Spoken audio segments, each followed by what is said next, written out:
नमस्कार। यो हाम्रो पञ्चमहाभूत खेती हो।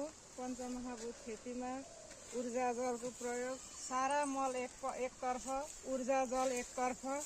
हेर्नुहोस् कस्तो एक हप्तामा ऊर्जा जल स्प्रे गरेको एक हप्तामा यस्तो राम्रो हाँगाहरू भएर आएको छ।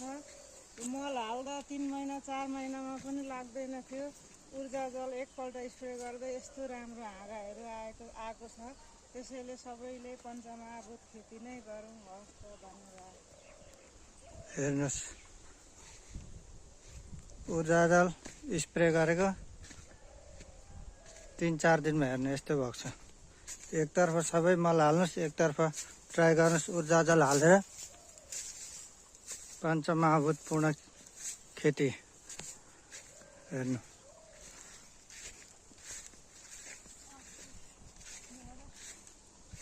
ल हेर्नुहोस्, सब अब हिँड्ने बाटो नै छैन।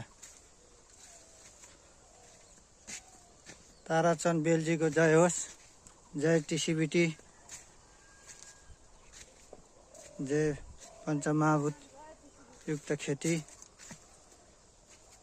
ताराचन्द बेलजीमा आधारित हाम्रो पञ्चमहाभूत पूर्ण माटोमा उत्पादन भएको ड्रागन अब चाँडै बजारमा आउँदैछ। कोपिला लाग्न सुरु गरेको छ। हस् त, धन्यवाद।